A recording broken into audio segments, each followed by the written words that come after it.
Wisdom. It's an incredibly valuable asset. Some would say more precious than gold.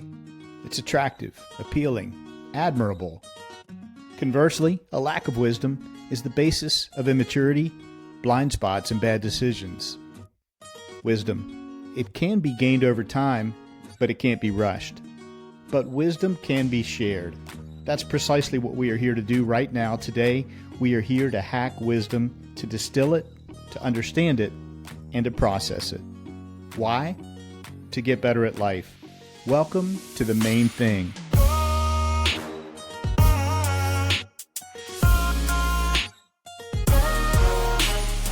This is your new Wisdom Podcast. I'm your host, Skip Linneberg, and I've set out to interview the wisest people I know. We'll see what we can learn from each one when they're faced with an incredibly difficult, soul-piercing question. Hello, and welcome to your Wisdom Podcast. I'm Skip Linneberg, and I'll be your host today, coming to you, as always, from Parkwood Studios, right here in Almost Heaven, West Virginia. I'm excited for you to meet today's guest. She's an entrepreneurial business owner who has lived and worked in Chicago, London, and San Francisco. She's creative and bold, and she keeps it very real, and I know how much you and I appreciate that.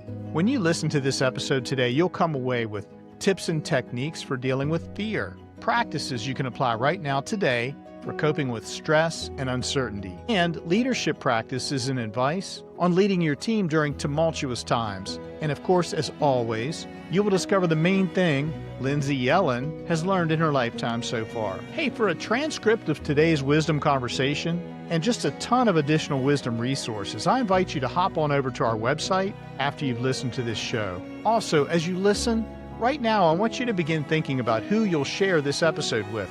Who in your world would benefit from a dose of wisdom and inspiration?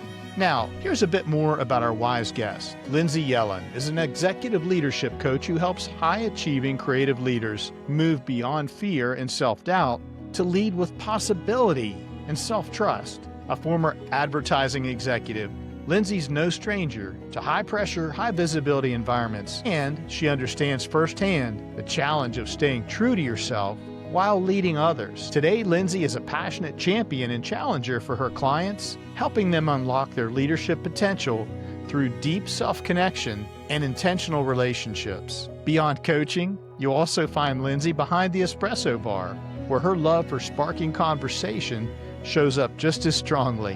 Whether in a coaching session or over a cup of coffee, her mission remains the same: to inspire clarity, courage, and conviction that drive meaningful, lasting change. Lindsay joins us today from her home in Half Moon Bay, California, along the Pacific coast, midway between Silicon Valley and San Francisco. So refill your mug and get ready. Over the next half hour, you will discover why Lindsay Yellin is one of the wisest people I know. Lindsay Yellin, good morning and welcome to the Main Thing Podcast. So good to be with you today. Good morning, Skip. It is so wonderful to be here with you. I've been looking forward to this so much, and I got my mug in hand and I'm ready to cozy up and have a great conversation. Nice, and happy Friday. Happy Friday. I'm grateful we've made it to the end of the week. Yeah. Lindsay, let's start with how we're connected. I always like our audience to understand the relationship and how, this person is connected to that person. So you reached out to me with a very authentic email presenting an opportunity for us to do what we're about to do, to collaborate. And I love that it was so authentic. And you had listened to one or more episodes. It was obvious that you weren't just someone pitching a potential guest, an author, just some random guest who wants to get more impressions out there in the world. So thank you for that. Yeah, and that's really what it was, is I, wanted to be in community and through podcast more. And I have just found that the connection and conversation is so important, not only for my own growth and networking in my business, my own just chance to challenge, my thinking and learn from others, but just we need connection now more than ever. And so I take that very seriously. So when I reach out to people to want to connect, it isn't just a mass, hey, I want to be on your podcast. It's like, where do I feel like we really truly have values aligned, where I feel like I could truly add value into your conversation to your audience and that I have a lot to learn from you. And you checked all those boxes very easily. And when I heard Well, back and thank then we you. had our first conversation, I was like, "Oh, man, I feel like I feel like I've known Skip for a long time." And I was just thrilled that you invited me and that we're here today. Yeah. We have something in common other than just the fact that we're doing this podcast, but you and I both have lived in Chicagoland. I know you're coming to us today from Northern California. We'll talk a little bit Mhm. about your place, but you spent some time in Chicago, and so did I. Yeah. I'm actually born and raised outside Chicago and in a town called Naperville, but then majority of my adult life was spent living in the city. I think we talked about where we respectively lived in the Chicago city, and I loved it. And that's where my career grew up too, was in the ad industry of Yeah. Chicago before getting some time in London and then coming back. And I think we have some commonality there. Yeah, for sure. I lived in Lincoln Park back in the end of the Michael Jordan era, if that gives you some context for how long ago that was. It was an awesome place, and I still love to go back there. I'll always have fond memories. I'll always crave Chicago pizza from I Uno know. or Due, especially Giordano. The best. Yeah, I was just there last week. I was back there to see family because that's where most of my friends are, where my family is. I've only been in California for about 3 years, so it's all still very new. And went back for my baby shower, and I got to see the start of fall turning and the leaves and go to the farmer's market and was downtown seeing all the beautiful sights and buildings, and I always have a lot of nostalgia. I love Chicago. It is such a fantastic city. My husband and I talk about going back, talk about visiting whenever we can. It ticks all the boxes too. The food, the comedy, the nice people, the beauty, the cleanliness. It's like such a great place. For sure. Yeah. I was working for GE when I was there, and I had a great Mhm. job. It was a great career opportunity, but it was also a great personal opportunity because as I moved to Chicago, I was coming out of a divorce. And so my life was a mess, and there was a fear factor there. I just didn't want to face, I didn't want to do the work to heal from that. And instead I was afraid to do that work, and I just ran. I wanted to get as far away from West Virginia as I could at the time. And so I moved 400 miles away and just wanted to start over more or less. But that was, really, really driven in fear. And I know you're a full-time coach. You coach professionals, leaders, executives. And I'm sure, I have a hunch, I shouldn't say I'm sure, but I have a hunch that fear is an obstacle to what all those folks hope and dream to accomplish in their lives. Is that a fair statement? Yeah, absolutely. I mean, wow. I think, first of all, thank you for sharing that. I think we all have a moment that we can identify and relate to wanting to escape the hard and making decisions and choices from a place of fear, whether it's serving us or whether it's not. And I noticed that in all of my coaching. Yeah, And that was a big part for me as well, is realizing that I was being driven so much in my career from a place of fear. And I think it's important to note and acknowledge that right now we are in a time where it feels like we are. I was talking to someone yesterday and they use the line or the analogy like bathing in fear. And I was like, that is like such a perfect way to say it. Mm, It feels like it is like the only constant is like the uncertainty and the fear around it. And I realized quite quickly through my own work, through my own career, actually through my own coach training, that I was being driven a lot by fear and anxiety. The world of advertising is brilliant and I did quite well in it. And it can be a beautiful, fun, creative thing, but it also can be quite a stressful thing. And with some of my personality traits and who I was, I realized there was like a bit of a contradiction that it was like, I don't know if this is always going to be healthy for me. So if I can share a quick story, Skip, I'll just share please. kind of like how I came to the realization of like making decisions from a place of fear and how stifling that can be and how I support Yeah. clients with that.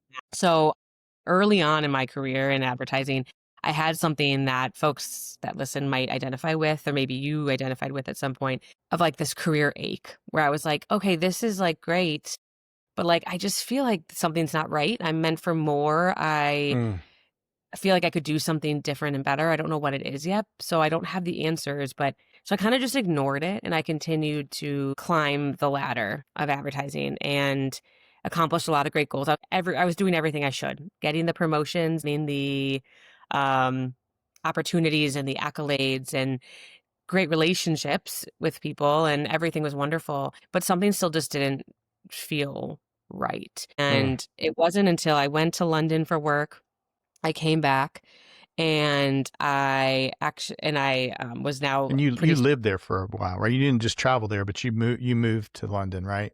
I moved to London for work, and so I was there, and that was a goal of mine. That was a big reason why I kept moving and like going with advertising and sticking with it with the company I was at, 'cause it was a global company, and I had set a goal for myself that I wanted to work abroad. Like that was like a huge thing I wanted to accomplish and a huge passion of Yeah. mine.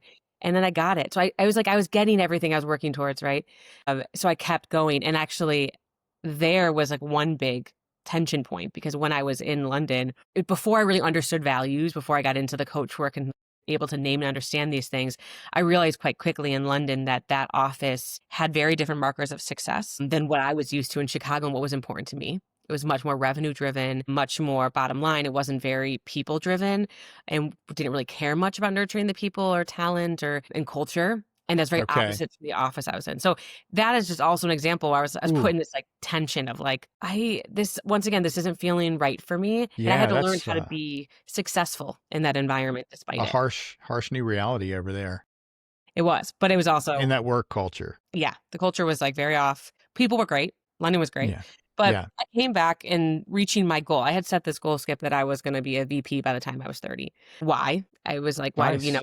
why do we, That's ambitious. it's Yeah. ambitious, right? And Yeah. I think that's what was driving me, but I did it and I got back and then I felt the same way. Here I am on this biggest account. I've reached this big milestone and like we hear all the time, you set these kind of arbitrary milestones. We think that's going to bring the happiness and the fulfillment and peace, and it doesn't. It quickly passes. Yeah. So, And I I've heard that so many times in so many different contexts. The one that always stands out to me is like Berkshire Hathaway, the investment company, Warren Buffett's venture right. capital financial management company, and they always had this dream that they would reach a point where they had $500 billion, of capital to work with. Their fund total value had reached $500 billion, and so this is probably about a year ago, and they hit that mark, and everyone in there, there's like what I read this story from Buffett and some of his leaders. It was like, yeah, we celebrated for about 3 minutes, and then we looked around, we're like, this isn't any different. Let's get back to work. Right. Yep. Yeah. Yep.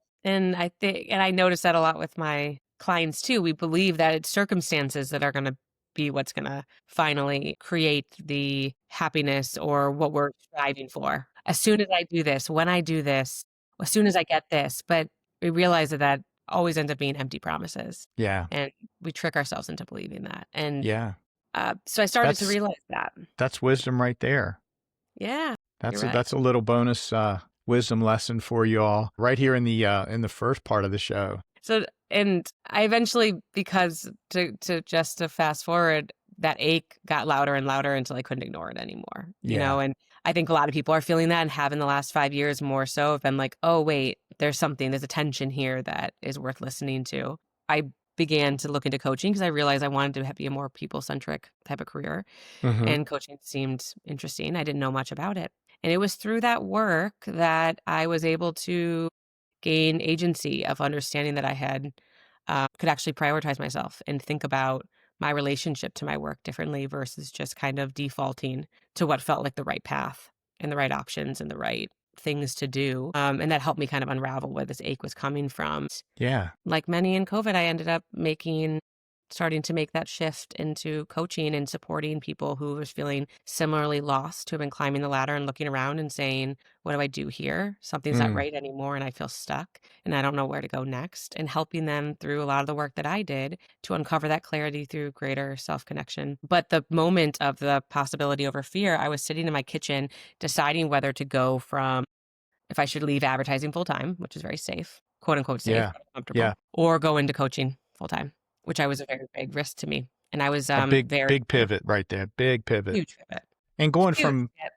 going from being an employee, a W-2, You get paid on a W-2 agreement to, you're going to fend for yourself. You're going to be self-reliant. And that I was worried about it, of course, but I also felt like I was in a moment where I felt like I couldn't deny this anymore, but I didn't know what to do. I'm like, do I follow what, feels like is right for the rest of my life and that is better for me right now? Or do I stay where it's safe and comfortable that I know I'm good at, I'm getting, I'm doing all the right things. So I was just scrolling on my phone as one do when they're procrastinating big decisions.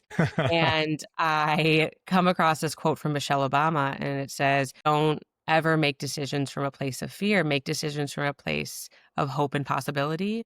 Make decisions based on what should happen, not what shouldn't. Oh, that's so powerful. Isn't it though? I mean, What a shift, what a reframe. exactly. And it gave me the perspective and to say, oh, wait, let me stand here. If I were to move forward from a place of fear, what would I do? I obviously wouldn't leave. And that's fear making that decision. Of course not. If everything that shouldn't happen. But if I think about from a place of possibility, what is possible, what could happen, what should happen, what would I do? And it was undeniable. It was like a light bulb of like, of course, I must at least give this a shot. I have to try this out. And that Yeah. started my path into it. And that's something that I bring to my clients all the time, the invitation of, if you stand in a place of possibility, what do you see? And are you in a place of fear? And how do we step out of that for a moment and invite in something different? Yeah. What a great lesson. What a great story. Thank you for sharing that. Possibilities over fear. Yeah. What Yeah. does that mean to you? It means a couple things. Thanks for asking. Acknowledge the fear. So first of all, just acknowledge it. Hey, this is fear. Yeah. For whatever reason, and we chat a little bit before we turn the mics on, but it's been a week. It's been a stressful couple weeks even. Sure. And before, as I was setting up, I felt amped up. I felt, you call it anxiety, fear, whatever, but I felt it. And I had to, once I said, oh, there you are, fear. I see you. And then that just means this is going to be great today. Yeah. We're always going to have fear, but we learn to manage it. We learn to deal with it, whether that's naming it, doing some self-care practices to work through it, to navigate through that and shift into a more of a place of calm and confidence or peace. Yeah. That's my quick thoughts, but boy, that's a great deep question, Lindsay. Thank you for that. And I thought your perspective is beautiful. And I think there's something important there of fear will always be present. Mm-hmm. We're literally wired to look for fear and harm. And that is, it's in our DNA. I think where fear gets dangerous and often leads to outcomes that disappoint ourselves is when we are letting it control us without keeping it in check, not having that moment to realize its presence, how it comes, how it's presenting itself, understanding it, and then just whether you still say, you're here and you're here, or you're able to say, let's do something, like I want to manage you and I'm going to tell you to go take a back seat and Yeah. choose something different. But as long as you're in conversation with it versus just defaulting to let it make your decisions and drive your reactions and your moods, because that's when we look up one day and we're like, how did I get here? This isn't the person Yeah. I want to be. Yeah. This isn't the life I want to have. Yeah. Lindsay, I want to just focus for a moment more on your coaching practice and just let folks know that you have a very helpful website where they can perhaps connect with you, lindsayyellincoaching.com. Yep. Yeah. I'll put a link to that in the show notes. So it's just an easy click to get there for folks. Do you want to talk a little bit more about maybe who should take a look, who you help? Yeah. What kind of clientele that you are most effective with? Let's present it that way. Yeah. I appreciate that. I work primarily, but not exclusively, with creative professionals, and leaders, often at, senior to executive level. So I work and partner with a lot of agencies to coach their executives or folks that come to me directly. And my goal is to help them gain a greater clarity and confidence and agency over how they're leading themselves, but of course, in how they're leading others. I do truly believe that you can only lead others or, your teams, your business, your career, as well as how to lead yourself. So my work is always rooted with how do we connect you back to you first and kind of clear either some of those cobwebs or the fog and some of that disconnect that is so ripe, especially these days, so that you can have that agency of knowing what you need to do versus once again looking for someone to make those decisions for you. So if Yeah. you're feeling in the situation that you're in and feeling like that you are capable of either being a different type of leader or having a different type of journey and self-agency over your career.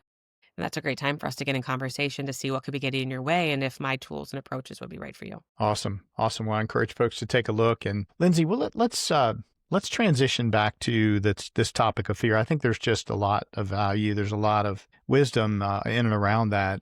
I mentioned earlier how when I very boldly moved to Chicago, it was in part a fear-based decision. And you touched on the fact too, that there was a fear factor for you to make that big pivot from working in the agency world, the place where you were familiar, you were established, you had a reputation, to being your own employer.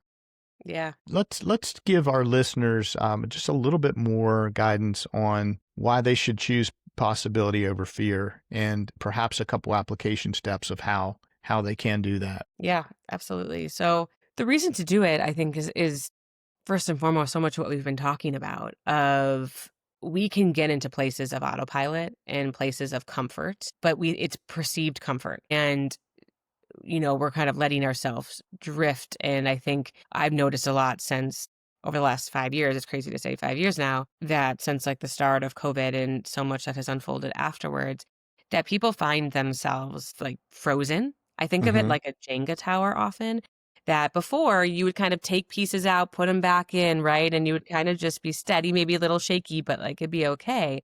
But with COVID, and I think arguably, especially with this last couple of years and in the job market, lots of things, I can go on all day. You take out like 10 pieces, 15 pieces get taken out at once, and you don't know how to put them back in, And or that maybe stability isn't there. I didn't even take them out. They got taken out for me. Well, yeah, they just all got, External. you had no choice. Yeah. That's a good, Yeah. exactly, no choice. And so your tower is now quite shaky. So what do most people, or what is instinct to do, is to just freeze and not want to do anything because it just feels too risky, too fearful. But if you kind of allow yourself to stay very shaky in one place, a breeze can come and blow you down. So Yeah. by trying to think, how do I figure out how I put my own pieces back in through understanding what do I require, what do I, what's making me feel so afraid and all this uncertainty, and where do I actually have agency and choice and control despite it, can make all that difference. And that's when possibility can come in, because we don't know how things are going to turn out. We don't know, there's very few guarantees. But by starting to at least invite in the perspective and the idea of, okay, I am rooted in my only vision point and my only perspective is the worst thing that could happen. Yeah. If I start to like allow myself to sit in a place of what's the best thing that could happen and just start to invite in that possibility, that's when you can start to get, oh, there is another way. Wait, there's other options here. Wait, what if I were to try this? So I think you were able to get some of that movement back and some of that security despite feeling so shaky. Yeah. Movement is a great word to think about when we talk about being frozen by fear. Yeah. Lindsay, I had a couple, as we were talking there, I think that's very helpful. And I had you inspired a couple thoughts. One is Please. our human tendency to accept the crummy that we know versus another state and different reality where there's unknowns. Yeah. We accept, it might have been C.S. Lewis who wrote about a little boy who was content to play in a dirt street in a muddy mud puddle when a beautiful kingdom awaited him. All he had to do was reach for it, Yeah, that's actually a really beautiful story or analogy. That brings me back to that idea of what I said of we think we are comfortable, but we're actually deeply uncomfortable. And I also often talk to leaders and they're like, I don't know if I should start to explore this. I don't know if I should even network. I don't know if I should go for this. I don't know. I don't know if I should do coaching. Like there's like so much unknown driven by just like a fear of, and they're like, I think I'm comfortable here. Like I'm very comfortable. It's okay. And I'm like, but you're not comfortable. You're not. Deeply You're totally not. Yeah. So it's like, imagine yourself. And I think that's a tool that can be used, is taking a moment to give yourself to imagine, to get out of this reaction. I think we're in a very reactionary place right now. And where we're just living moment by moment by moment, almost like a Yeah. frequent survival mode. And taking a moment to lean back and imagine yourself 5 years from now if you stay in this uncomfortable place or keep doing what you're doing, and who is that person going to be, and does that make you Yeah. proud, does that make you excited, or are you deeply saddened, or are you content? There are no right or wrong answers, but I once love that again it's model. finding in that perspective. Yeah, and I've talked about it and written about it. I'm not sure I picked this up from different sources as we do when we learn, but Yeah. we talk about the future regret model. We Mm, zoom, like you just said, we zoom out 5 years, maybe 10 years, and we visualize, and to the extent that we're able, we feel and we see that place and we immerse ourselves in that future state. And then we look back on now. How do I feel about being here? Will I regret not doing it? Will I regret doing it? That future regret model can often be informative. It can enlighten us. yeah, it really can be, because once again, people are busy, we're moving fast. And a lot of the professionals that I work with, I mean, we're on a call for a few minutes and they have 20 pings and 15 emails and many texts, and they're very much in demand. So it is a gift, honestly. And I think that's a gift, what coaching can do, or being in conversations with wise people like yourself or your guests, where you're able to actually take that time to imagine those things or to put yourself in those positions. And I think we rarely do that, to give ourselves the chance to um, confront where we are, what we truly want, and the tension point that might exist there. And then asking ourselves a tough question of, what am I going to do about it? Yeah. Lindsay, thank you. Great wisdom, great discussion, very, very valuable. I thank you for that, for the perspective that you bring. I want to ask you now the pivotal question that I've asked about 130 guests before you. Lindsay Incredible. Yellin, what's the main thing you've learned in your lifetime so far? Skip, the main thing I've learned in my lifetime so far is that the thought that shows up first isn't always the one worth keeping. Well, would you repeat that one more time for us? I'm gonna make notes while you're repeating it for us. Of course, of course. Skip, the main thing I've learned in my lifetime so far is that the thought that shows up first isn't always the one worth keeping. Mm, yeah.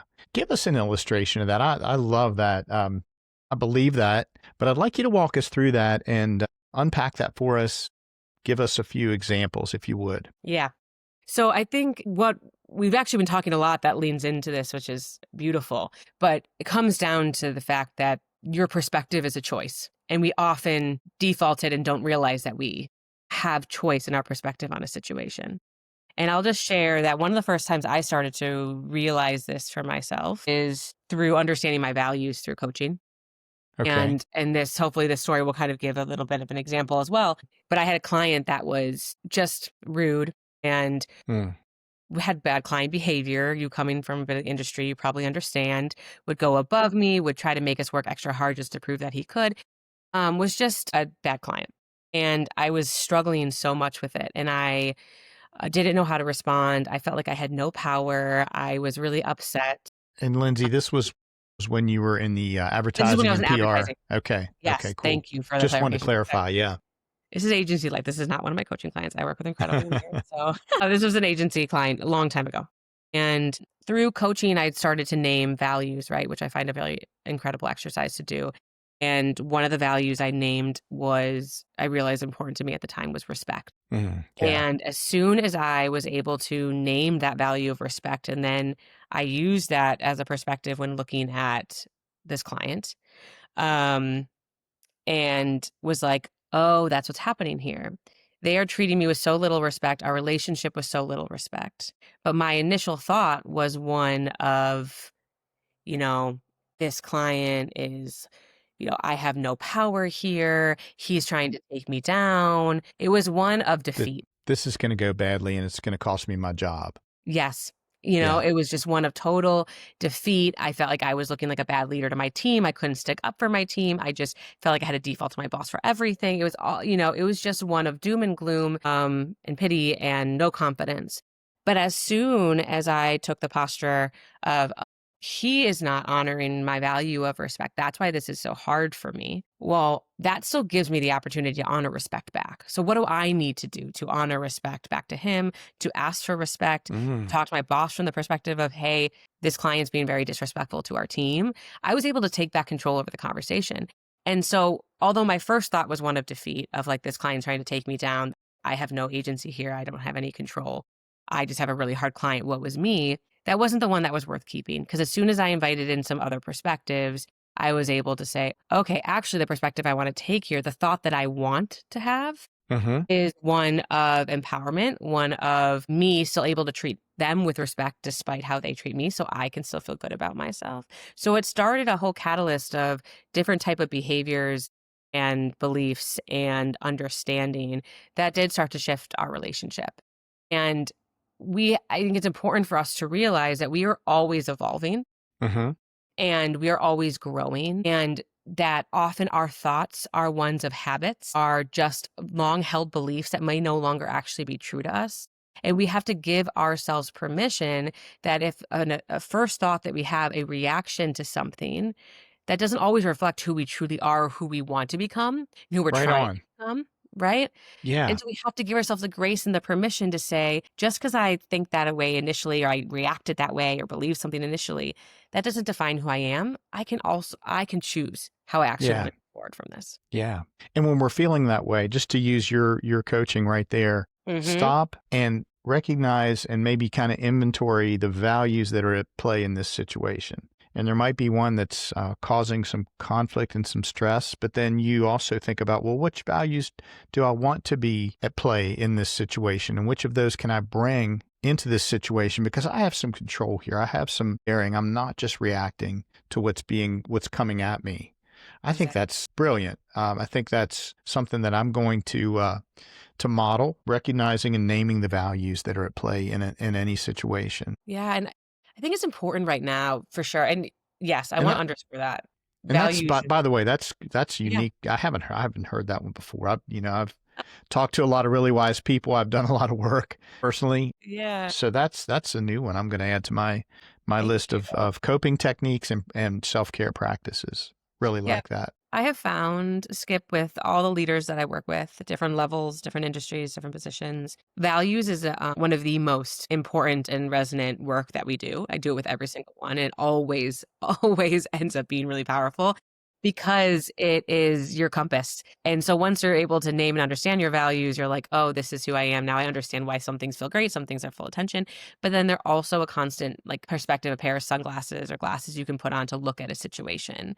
Yeah. And I think that's important, really important in this day and age right now to understand your values because we are being challenged in a lot of different ways. Yeah. I think we're also being put in positions where we need to rethink too and challenging ourselves as we move forward. And how do we want to show up in the world, interact in the world where there is a lot of tension and divisiveness? And your values are your best friend in that. I'm thinking of someone in my life, maybe possibly a family member, who is known for their doom and gloom thinking. Their first reaction is going to be Yeah, what could go wrong, why this will fail, why it's bad. If I'm not careful, that kind of rubs off on me and kind of infects me a little bit. I totally. really like this. And your main thing is the thought that shows up first isn't always the one worth keeping. And we're back with Lindsay Yellin. Hey, Skip, great to see you again. Yeah. Well, folks, our technology cut out. We just had received Lindsay's main thing, and we're talking about it a little bit. And then I poked the bear.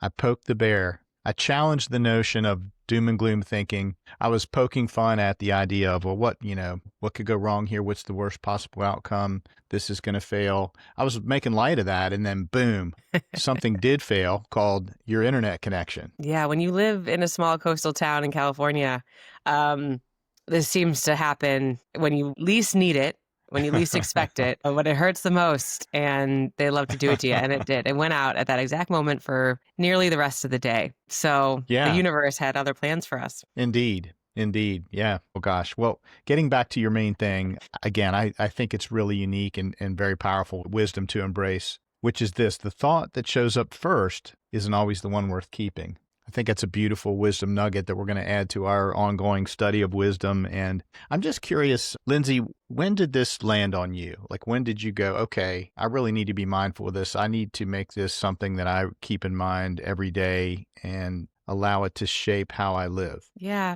Thanks for the question. And Skip, I also just want to say thank you for your patience and like calmness through the tech mishap and being so understanding and compassionate. Of And that course. actually is a good segue. So I talked about the lesson around values and with clients in the workplace and how that helped me shift perspectives and realize that. Mm-hmm. And that was a big aha for me. But I think more recently was just around the world, like around discovering what it means to be kind to myself. Mm. So I realized that, I had, I got out of advertising. I did a whole new career. I moved across the country. There were some big changes that I kind of thought would help take away a lot of the stress and the angst and kind of create a lot of more peace in my life. And Yeah. I was really proud of myself for that. But I realized that a lot of that stress and angst didn't go away, Mm. and realized what was remaining was really my relationship to myself and the Mm-hmm. way I spoke to myself.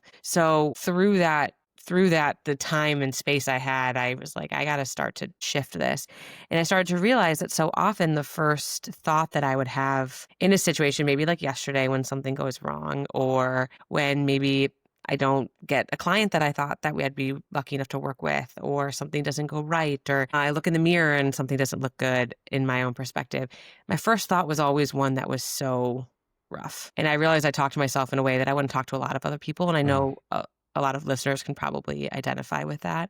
For We can be our sure. Yeah. harshest critics, right? And so I ended up going to a retreat called a Mindful Self-Compassion Retreat with Kristen Neff and Chris Germer, who are kind of like the parents of mindful self-compassion in that practice, which I highly encourage. And it was really life-changing for me because it did teach me a practice where in moments of spiraling, when you're having thoughts that are very unproductive, maybe quite judgmental, just full of those kind of unproductive emotions, whether Yeah. fear or anxiety or judgment, it allows you to cut through and really create the space and the peace to choose something different that is in full support of yourself and allows you to kind of offering, like if you're talking to a best friend and they were in this situation, what would you say to them? And can you Yeah. offer that back to yourself? And that really solidified that idea of my first thought might be something quite critical because that's my habitual thought, to go down that path and be hard on myself. I can relate. Yeah. Yeah. And then as soon as I was given a tool to say that actually you can choose something different, that'll be more powerful, and that's what you can walk forward with and lead yourself with, that made all of the difference for me. And I live by that very truly as much as I can now. And I try to bring it to my clients as much as possible, because self-kindness is one of the greatest gifts that you can give to yourself, especially during times like these when there's so much uncertainty. Yeah. That's awesome. Two questions related to that. Please. When was that retreat? How many years ago? I went on that in 2023. Okay. So I moved to Cool. California in 2022, and then I went in that March. So that's when I got a whole new perspective on this wisdom. That's for sure. awesome. So that's been your main thing for about 2 years. I love what you said there of recognizing and then transitioning. Yeah. Could you give our listeners one or two tips or techniques how to bridge from okay, I've recognized this negative thought or this fear or this self-criticism. How do you get from there to the better thought, the better mind space? What are a couple techniques or tips that you might share with us? Sure. So first off, we're talking about like changing habits and the way that our brain works, right? For sure. Yeah. We're trying to change the way we're thinking and responding to situations. So first off, be kind to yourself and just start to build the presence and awareness of the thoughts that are coming. And with that presence and awareness, if you feel discomfort, like if you have a judgmental thought or reaction or response to yourself or to somebody else that doesn't make you feel proud, you're like, oh, that didn't feel good. That's not the person I want to be. We all have those moments and feel quite Sure. guilty. It's Indeed. letting yourself, let yourself be with it for a moment and just acknowledge it and understand that, you don't have to shame yourself for it, that you can always choose something different and bring in those other perspectives. Maybe it's one of values, maybe it's one of possibility, maybe it's one of self-compassion, and say, what do I want to be true here? And it's never too late to change the narrative in your head for yourself. It's never too late to go back and repair with somebody or to start to lead yourself different and try to shift an outdated belief. Yeah. Yeah. That's awesome. Now, thank you for taking us a little deeper into that. And I would have to imagine that if someone's working with you as a coach, that you're going to introduce them to a number of practices and techniques and exercises that can help with that. Yeah, absolutely. And the most powerful thing you can do really is start to name it. So if you have a response or behavior that isn't productive, whether it's an intrusive thought, whether it's like a saboteur type of like takeover of a part of yourself, often with my clients, we'll start by just naming and understanding them, because you are not bad. These parts of yourself are not bad. They're just trying to protect you and keep you safe from something. So the more you can understand that, the more then you can say, oh, I see you, but you're not useful for me anymore. So I want to choose something different, which can be that second thought. Right on. Yeah. Awesome. Lindsay, thanks for exploring that wisdom with us. I want to talk a little bit about a fun fact. We've been talking about some deeper, heavier stuff, which is great and necessary, and that's kind of what we do. But I want to shift to your little side hustle, this little very interesting thing that you do, working as a barista. I do. I work a couple days a week at a local coffee shop here in Half Moon Bay. I got to give it a shout out. It's called Rebel, if you're ever driving down Highway 1. And it's great. I love it. It has brought so much joy into my life. And so, Skip, I'll tell you why I did it. So I've always been very passionate about coffee. I love coffee. I know too much about it. You got questions, I got answers. I'm always going to new coffee shops, and I was like an outsider looking in into the industry, into the world, and was very passionate about it. And I always had this lingering thought, this question, like, wow, wouldn't it be so great to work in a coffee shop? I would love to be a barista, but I was like, I'm not cool enough for that, and I'm like too old. And now I'm like a corporate, I'm a professional. I don't know. But then I moved here to this coastal town and I don't know really anyone. I'm at home all the time, working from home, my own business. Yeah. And community is important to me. I know it's hard. It's hard to build community in new places. It's hard to build a lot of deep connection in new places. You have to work quite hard, especially today, and we need it now more than ever. So I saw it as a challenge of like, maybe this could happen. So I started to kind of put feelers out and look at different cafes and say, maybe I could do this. And then it really was kismet. I met we moved to Half Moon Bay and Rebel had just opened and I became friendly with the owner. And one day I was in there. I used to go all the time to like work. It was the only, I will say, now it's still different, but only place with good coffee on the coast. Okay. So I felt very lucky. So I'm in there. And I'm going to maybe good Wi-Fi too. And good Wi-Fi. Yes, that's where I went yesterday when my Wi-Fi went out. Yeah. I went to Rebel. Thank you, Rebel. And I'm there buying my coffee and I was talking with the owner and I tried to kind of nerd out with him on coffee when I could. And I was like, how's business going? And he's like, good. He's like, I'm about to lose, my summer employees are going back to school. I need to hire. And it was like this moment, Skip, where it's like you could see two paths in front of you. I could see two paths in front of me. It's like I could just be like, oh, cool, good luck, or I could take that risk and say like, hey, I've been thinking about it. So I don't know. I like to view these kind of sliding door moments as like jumping. I guess kind of is like jumping on trains. Like I can see where one track is going and I can decide to stay on it, or I can see another train, not know where it's going and jump on and see where it takes me. And that moment I jumped on that train and I was like, so Ryan, do you, actually, I've kind of always wondered, I've thought about maybe getting a job working at a coffee shop. And he's like, really? And then it began and I did training and I just do a couple shifts a week. I've gotten to be close, good friends with him. I'm involved in different parts of the business and I have built such a community. I have learned how to make a really great cappuccino. I do all the buying of the coffee beans around the country from different roasters that we sell. Now I know a bunch of people by their name and their coffee order all around town. So it has brought me such joy and connection that I needed. And it also has given me a chance to use my brain and my creativity and learn about leadership in a way I never thought I would. So I think sometimes we look at these situations of taking on jobs like this or maybe volunteer opportunities and, is it going to distract me from what I should be doing? Is it a waste of my time? And all I have to say is do it, try it, and it's going to bring you greater fulfillment and growth than you possibly could, more than you could imagine. That's awesome. Wow. I love that story. I love that you took that leap, hopped on that train, and look how much you've gotten out of it. Exactly. Yeah. The fear is real. Like I got some of those questions, like, why are you working in a coffee shop? And those intrusive thoughts were some of the first thoughts of people going to judge me or people going to think my business is failing. But the second thought was more powerful, which was more driven by possibility of, but what if this is really as special as I think it could be and bring me exactly what I need?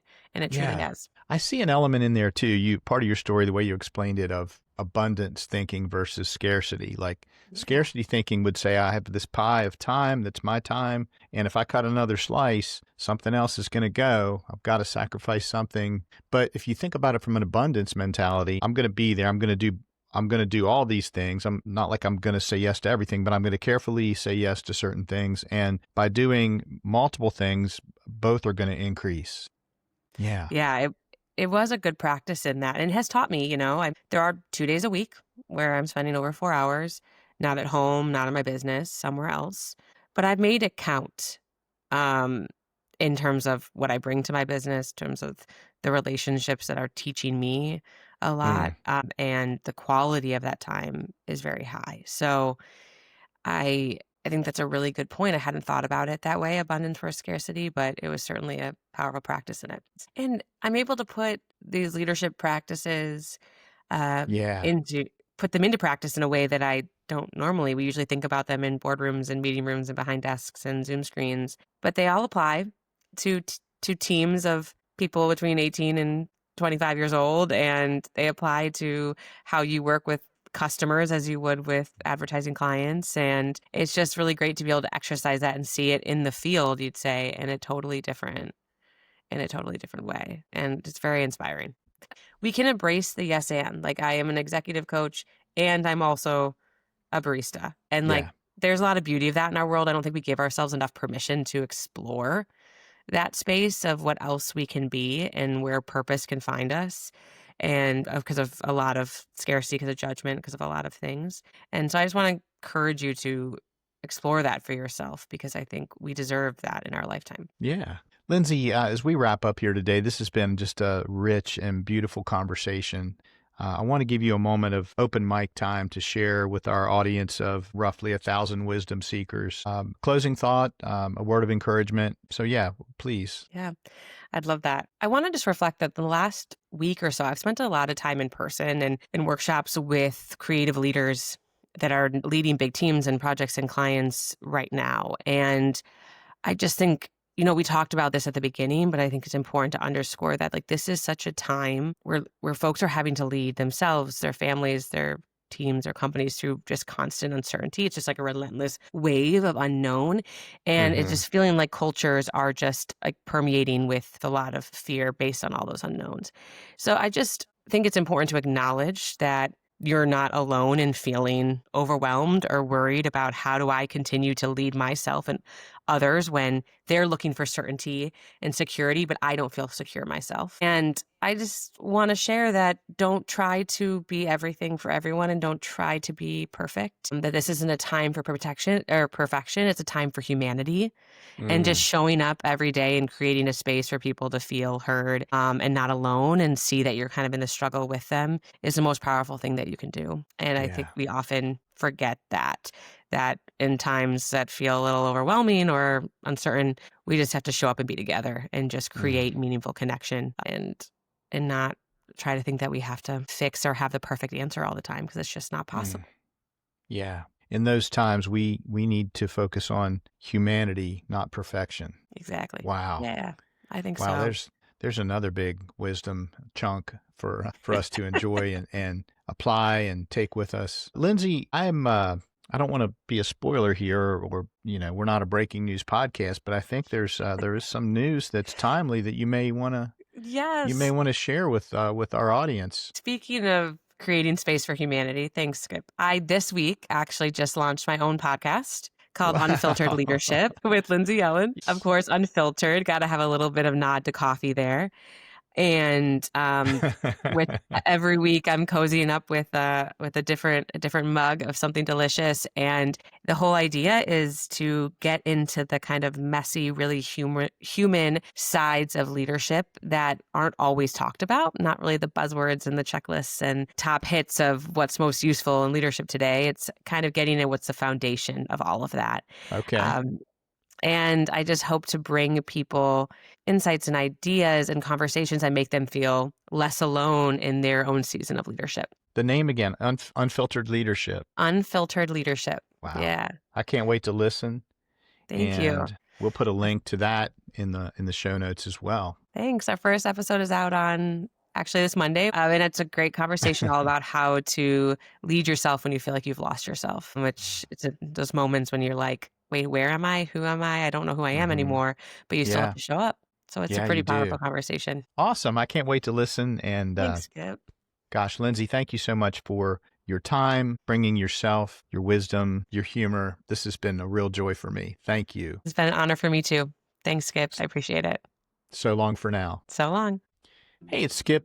Wanted to just share a couple thoughts on that wonderful wisdom conversation with Lindsay Yellin that we had today.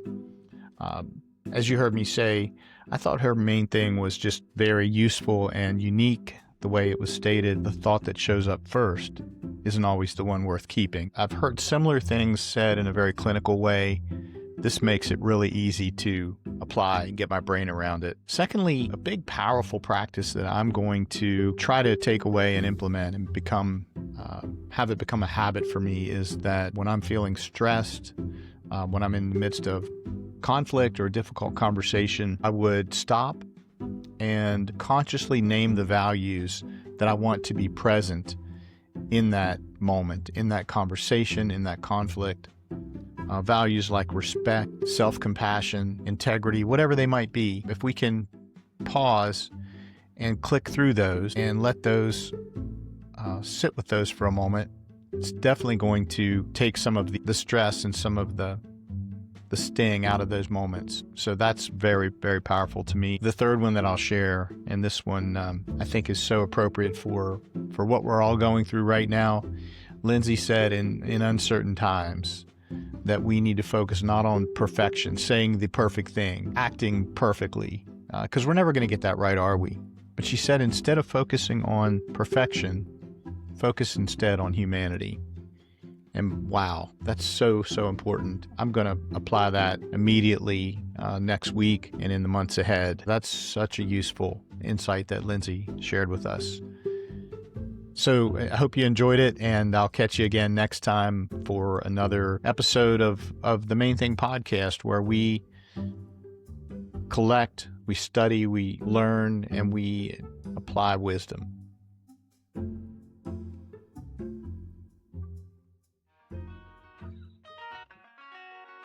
That goes by incredibly fast, doesn't it? Time flies when you're hacking wisdom. Thank you for listening to this wisdom conversation. If you enjoyed this podcast and found the wisdom lesson valuable, then I encourage you to share it with a loved one or friend. Did you know podcast recommendations from one person to another remain the strongest form of podcast growth worldwide? It's true, and we'd appreciate you helping spread the good word. Let's give a big hearty thank you to the crew of the Main Thing podcast. These are the folks who truly keep the wisdom pipeline flowing. Audio engineer Bob Hotchkiss, strategy advisor Andy Malinowski, public relations and partnerships guru Rachel Bell, social media and digital marketing expert Chloe Linneberg, graphic designer Emma Malinowski, and of course our patrons, those generous folks who provide monthly funding support to help underwrite our costs of production. I couldn't do it without you, nor would I want to. Your feedback matters a lot. If you have a question, a suggestion, maybe an idea, or even a nomination of a future show guest, I'd love to hear from you. Email me at info@themainthingpodcast.com. Well, that's a wrap for this show. I'm your host, Skip Linneberg, signing off for now and inviting you to join us again next time for another special delivery of wisdom.